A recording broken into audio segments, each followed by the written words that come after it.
Hi, my name is Cyprian McFarlane and I'm a recruiting specialist with College Prospects of America.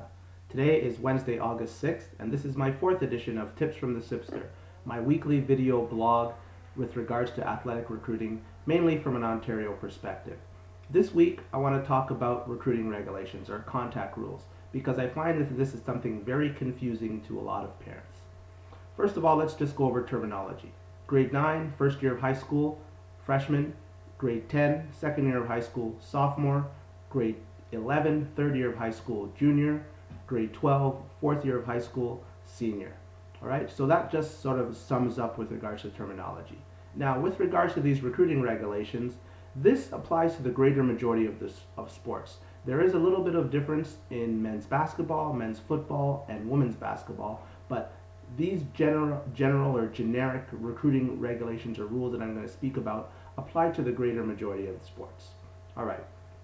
So in grade 9 or grade 10, freshman or sophomore year, the schools are very limited in terms of being able to initiate contact, right? If you send them an email, they can respond, but it has to be very general or very generic. They most likely send you information about recruiting, asking you to fill out our questionnaire, or sending you information about their camps, right?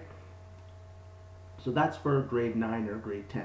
Very limited contact. They can't initiate contact. However, they can use a third party to pass or to get information. So they can contact your high school coach, they can contact your club coach, they can contact an advisor, right, to be able to get information. So don't be afraid to use a third party to be able to get information.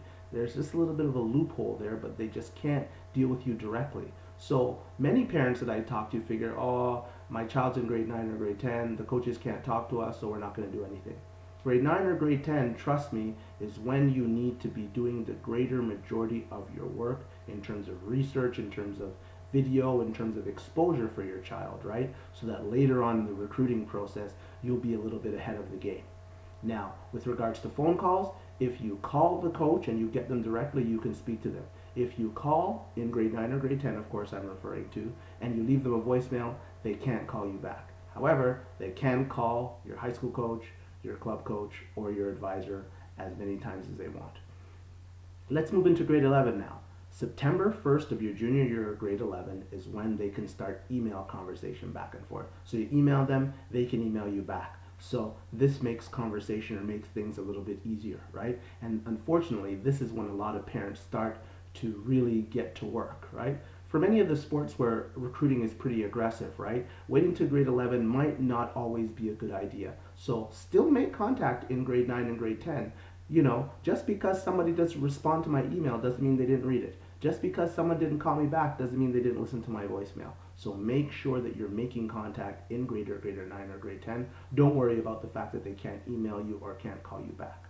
Into grade 11, September 1st of the junior year, like I said, email conversation can go back and forth. After July 1st of your junior year, so after grade 11 is over, right, they can telephone call you once a week, and they can also visit you at home.